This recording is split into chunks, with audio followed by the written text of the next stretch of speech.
وجاء بيشه ولد شاب عمره 23 سنة فيه خير ومحتاج، أسرته محتاجة، فالرجل ما لقى فيزا ودخل. أنا القصة اللي ذكرت لي انه مجهول الهوية، يقول يوم دخلت دورت لي عمل لقيت مطبخ في بيشه واشتغلت عنده. فجو ناس من الناس اللي فيهم خير قالوا لازم يكون هذا نظامي، لا تشغل عندك مجهولي الهوية على أساس ما تعين. فيقول إني استغنيت عن هالعامل هذا. العامل هذا يقول يعني ظروف صعبة، وهل يرجون منه إنه يحولهم فلوس ولا عنده شيء، وكان الجو برد. فيقول طلعت في الشارع في هاك الليلة عقب ما فصلت من عملي هذا، لعل الله يرزقني بأحد يرسل لي فيزا أو شيء. وهو يمشي في الشارع وجاء عند مسجد، يقول يوم جيت عند دورة المياه الوضوء والقى لي على البرادة كيس.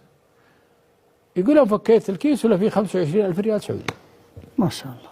يقول سبحان الله، صار بيني وبين نفسي صراحة هذا رزق قال الله لك، لكن أنا ما جيت هذا مو برزق، هذا شيء لازم أروح. يقول قال لي مركز شرطة وجي، لا معي لا هوية ولا بطاقة ولا شيء.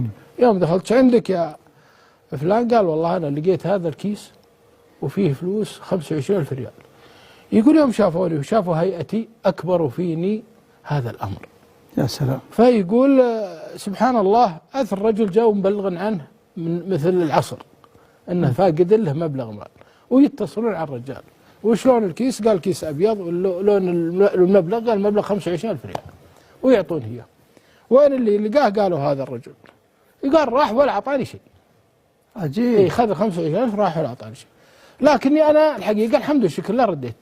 يقول الشيء اللي أنا ما انتبهت له، أنا لا عندي إقامة ولا شيء وجاي مركز شرطة. أيوة. لكن يبدو أنهم يوم شافوني جايبن الفلوس قالوا أكيد أن عنده إقامة، هذا منتي يعني ما جاء الشرطة هذا إلا عنده إقامة. فيقول قالوا جزاك الله خير وبيض الله وجهك والله يكثر من أجازك. يقول رحت في عزبة من أخوياي، رحت وقعدت معاهم فجلست معهم علمتهم القصة. يقول لاموني لوم ما بعد، أنت خبر أنت أحد يسلم 25,000 ريال للشرطة وتدور عليها، ها أنت في حاجة حتى الرجال ما أعطاك فلوس.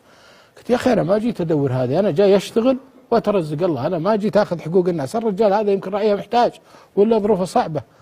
يقول لاموني هالأخوان لوم ما بعد لوم، صاروا يتندرون فيني أني أنا زي ما تقول ابن حلال مصيف، ما أدري وشو خبل.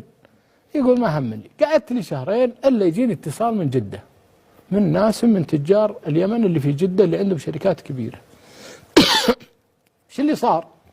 واحد من اللي معي في العزبة له ولد عم في جدة يشتغل عند واحد من التجار الكبار، وعلمها القصة. قال عندنا واحد درويش ضعيف هذا ما صار وهذا ما، شفت ايش سوى؟ قال لا هذا رجل صالح، هذا يدورونه الرجاجيل. روح علم معزبة من أهل اليمن اللي عندهم جنسية سعودية وتاجر كبير، وعلمها القصة. قال هذا وينه؟ قال هذا موجود في بيشه ويشتغل ما ادري وين يشتغل، ينظف ما ادري. قال عطني رقمه، ويعطيه رقمه. قال اتصل عليه خليه يجي، ويتصل عليه قال تعال ان قدرت توصل جدة ترى لك عمل. يقول يوم جاء لي اتصال وعلى طول اول سيارة اركب، ويوم جيت جدة ويقابلني المسؤول الكبير هذا صاحب الحلال اللي كيف حالك؟ علمني قصة هالفلوس اللي انت لقيتها ورجعتها الرايحة.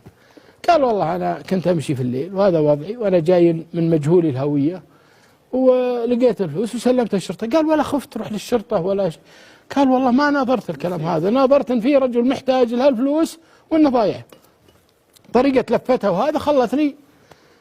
قال جزاك الله خير يا فلان، ينادي الرجل لي على العلم دوروا له أحسن قسم وظفوه. يقول يطلعوا لي إقامة ويوظفوني ب5,000 ريال عندهم. ما شاء الله. وصرت من الناس المقربين عند صاحب الحلال هذا. شوف سبحان الله تفرس صاحب الحلال في هذا الرجل، وعمل هالولد الصالح اللي في جدة وش سواه؟ خلاه يروح في بيشه، خلاه يروح الجدة وياخذ له 5,000 ريال، بينما زملائه اللي في العزبة كل واحد منهم عسى يحصل 1500 ريال. فكل ما صدقت مع الله الله بيصدق معك ويهيئ لك الخير في أي مكان. أسأل الله العلي العظيم ينفع بهالقصة، وجزاكم الله عني كل خير. آمين إن شاء الله. الله يبيض وجهك ويجزاك خير. وما هي بسهلة أن الإنسان يعني في صراع هو محتاج ووضعها يعني النظامي ممكن هالمبلغ